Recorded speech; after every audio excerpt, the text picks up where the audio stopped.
Today, after a relatively long absence, I'd like to talk about biodiversity.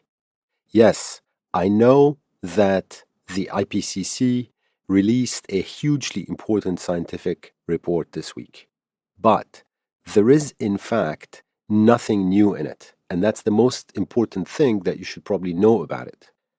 It distills 14,000 scientific papers to say, again, that global warming is happening, to say again that it's caused by human greenhouse gas emissions, to say again that the impacts are very bad and in some cases catastrophic. And the IPCC says again that every fraction of a degree of warming we can prevent by curbing emissions substantially reduces this catastrophic damage. And that's a message that hasn't changed much since the first IPCC report in 1990. In reality, what we desperately need is action, because the evidence is all around us. Just look at the past 3 or 4 weeks. Yesterday, Sicily in Italy probably registered the hottest temperature ever recorded in Europe, almost 50 degrees centigrade. Turkey's had record-breaking temperatures on one end of the country, flash floods on the other, and also its hottest day in recorded history. China's Zhengzhou, a mega city of more than 10 million, had years' worth of rain, that's years, in one day. The drought emergency and wildfires are ongoing in California. The Mediterranean is on fire, from Lebanon to Greece to Turkey to Algeria to Tunisia to Italy. India has been hit by massive floods. Yakutia, Russia's coldest and largest territory, lost at least 1 million hectares of forests to wildfires. And all of you know about the heavy floods in Germany, Belgium, the Netherlands, and Austria. So it's clear that what's desperately needed is action. And today, I therefore want to talk about biodiversity instead. Biodiversity. Because when fighting climate change, we often forget how connected and interconnected is the issue of biodiversity loss. And so that's often not talked about. But in reality, the impacts of climate change everywhere add to the enormous pressure we are putting on biodiversity loss. To put it bluntly, biodiversity loss is about how we are wiping out, or certainly trying to wipe out, pretty much everything on Earth, from trees to fish to insects to birds to mammals, and on and on. And just to put some numbers on this, 77% of land, excluding Antarctica, and 87% of the oceans have been modified by our direct activities. And these changes are associated with a loss of 83% of wild mammal biomass and half that of plants. So we, humans and livestock, now account for 96% of all mammal biomass on Earth, and more species are threatened with extinction than ever before in human history, and it's getting worse, not better. Climate change increasingly interacts with this biodiversity loss. And their mutually reinforcing nature means that you've got to solve both. And when solving one, you've got to take the other one into account. Welcome to episode 52 of the Angry Clean Energy Guy with me, Asad Razouk. I am so happy you're here. Thank you. And if you like the show, please remember to rate, to share, and to review.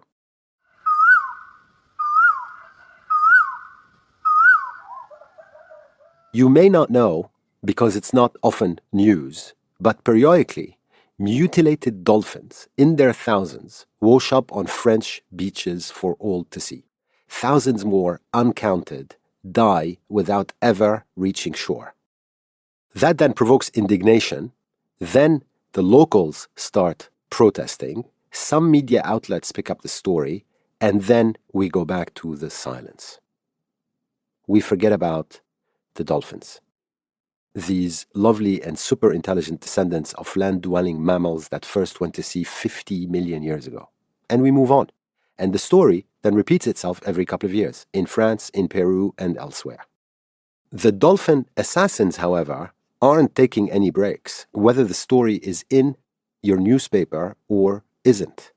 They are shadowy people in massive boats, trolling the oceans, armed with gigantic nets, unregulated and indiscriminately, catching every sea creature in their sight. They keep some for our consumption, but kill millions and millions of fish and leave them dead in the high seas. These are fish we never see, except when they wash up dead on our beaches. In the Indian Ocean, the assassins might be in a massive 100-meter boat pulling nets full of tuna, the primary catch thereafter, mingling with discarded dolphins, clams, gray reef sharks, and spiny dogfish. In the Atlantic, they might have gone after lobster instead, or mackerel, or herring, while sacrificing dolphins, sharks, and damaged small fish in enormous quantities. And I don't know if you can imagine this, but some of the finely meshed nets that are dragged by these industrial fishing boats can stretch 30 kilometers. That's about 18 miles, and capture fish in mountains of enormous scale. Now, these assassins combine illegal fishing with human trafficking, often, and physically and psychologically abuse thousands of crew members who may be poor migrants, in some cases children, and in other cases modern slaves, literally, desperate for work and forced to endure filthy conditions on board. And they mostly get away with it because they specialize in hiding on the high seas, which is any area of the oceans not within 200 nautical miles, that's 322 kilometers, from the coast of a country. And the high seas are big. They cover 43% of Earth and 61% of oceans. That's how much space they have to hide in. And there's a lot happening there. There's a huge variety, for example, of creatures that migrate daily from the dark depth, sometimes hundreds of meters deep, to feed near the surface, then plunge deep down to poop, contributing to a phenomenon known as the biological carbon pump. And that, the biological carbon pump, complements forests to capture vast quantities of carbon from the atmosphere to store in the deep seas. And if we lose this biological carbon pump, or if we continue to weaken it, which is precisely what we're doing, we would release enough greenhouse gases into the atmosphere to increase CO2 concentration by 50%. And then you can imagine what those wildfires burning the Mediterranean today would look like. And as a side note, there's at least 90,000 industrial fishing ships, most of which are out of control. Many people have been trying to get to the bottom of the illegal fishing trade, but without much success. NGOs Greenpeace and Oceana, for example, have launched investigations and done an enormous amount of work in this area. You've got independent filmmakers producing documentaries like The End of the Line by Rupert Murray or Seaspiracy by Ali Tabrizi. We have satellite data as well, but not great access to it. That tells us a bit of what's going on. But the scrutiny so far doesn't seem to affect this problem or stop it at all. And to make matters even worse, this absurd overfishing is powered by $35 billion in subsidies, 20% of which is for cut-price fuel. So they sell them, they give them cheap fuel to basically do more of this illegal fishing. And who are the culprits at the top rank of the countries subsidizing fishing? Well, it's the usual. It's the US, the European Union, China, South Korea, and Japan. And what's crazy about that is that without subsidies, 54% of all the overfishing on the high seas would be unprofitable because basically it would be too expensive to go do that and come back to port. I'll give you an example. Squid fishing. Squid fishing on the high seas would probably instantly stop without these fossil fuel subsidies because the sale price of squid doesn't cover the cost of the fuel required for a long-distance round trip. And the scale of the destruction, which maybe you know about, is massive. Something between 37% and 82% of the 1,300 commercial species of fish are being depleted faster than they can reproduce.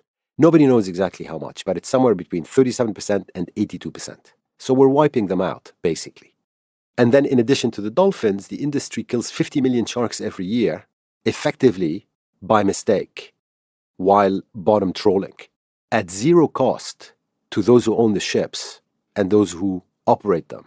Because in the oceans, environmental destruction is completely free of charge. And of course, like for climate change, we have solutions and they don't involve stopping to eat fish or stopping to fish for that matter. We are perfectly capable of sustainably managing our fish resources, and we have to in any case. The fishing industry has been employing people since ancient times, thousands of years ago.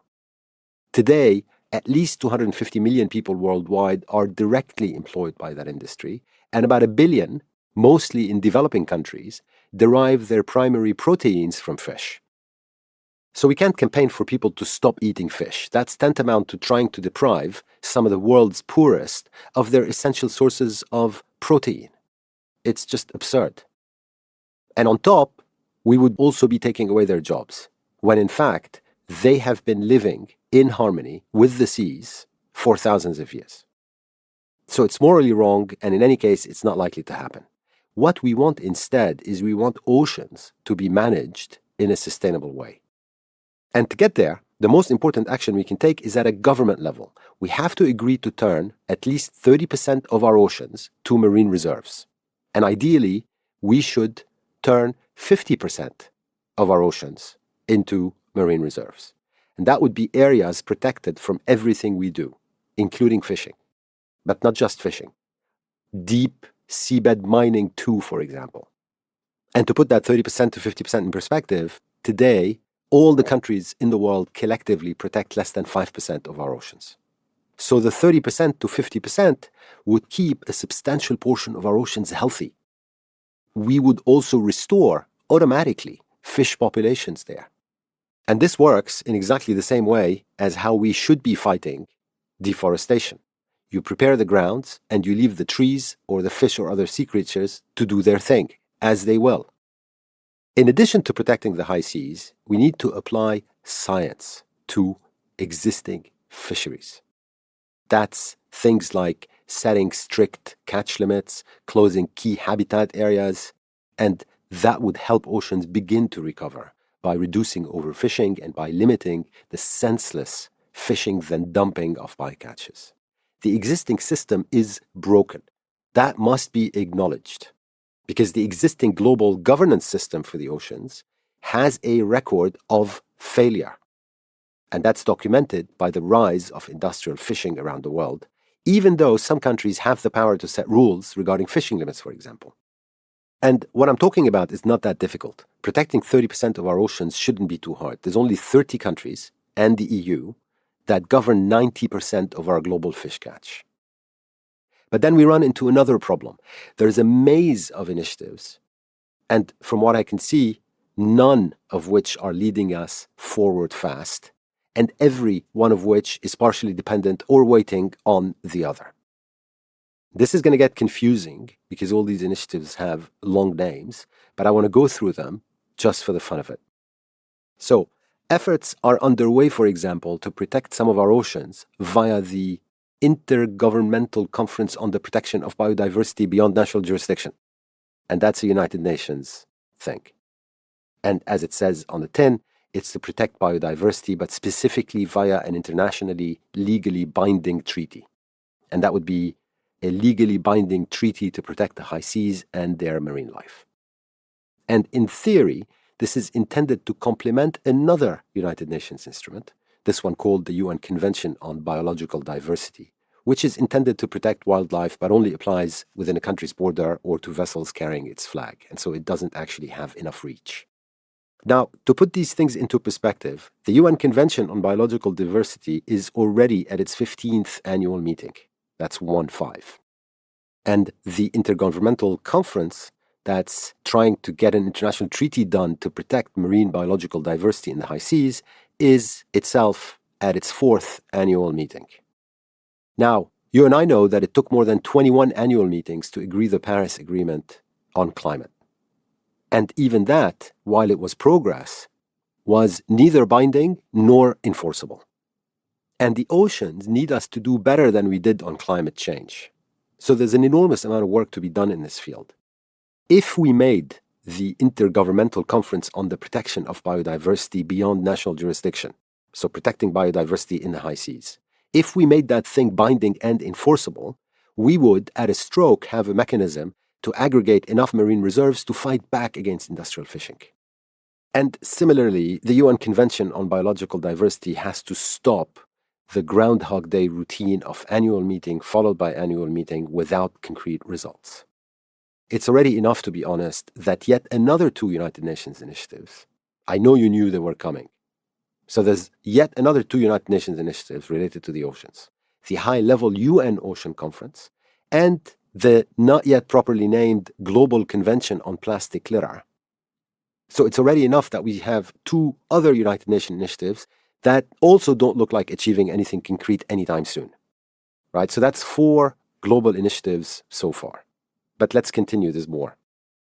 Because it seems sometimes like somebody's trying to add to the confusion, there is also something called the High-Level Panel for a Sustainable Ocean Economy. And that is made up of heads of states and governments of 14 countries who all say they want to put sustainability at the heart of ocean management.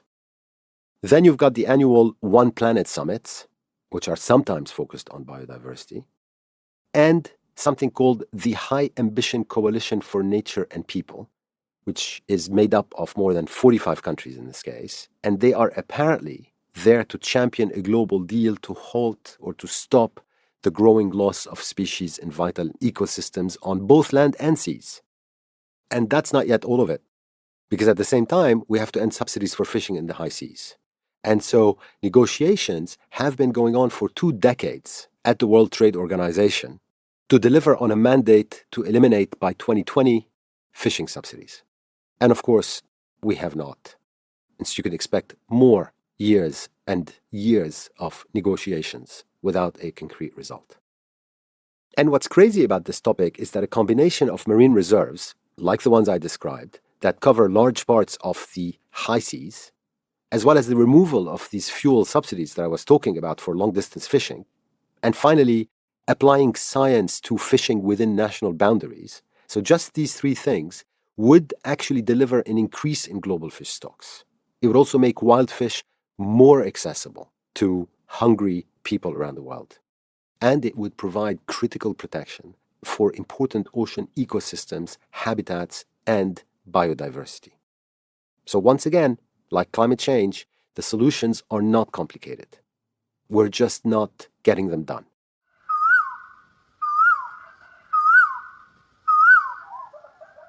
And a final point, we also need more and better labels on fish, because consumers should know where their fish is coming from and whether it's traceable or not. They could then favor fish that comes from smaller boats using fishing lines versus fish from nets and long lines. And if you're one of those who want others to stop eating fish instead of doing what's required to actually solve the problem, perhaps you can focus instead on the fact that Australian cats eat 14 kilos or 30 pounds of fish each year, which is more than the 11 kilos of fish and seafood eaten on average by human beings. Thank you so much for listening to this episode 52 of the Angry Clean Energy Guy with me, Asad Razouk, and have a great couple of weeks.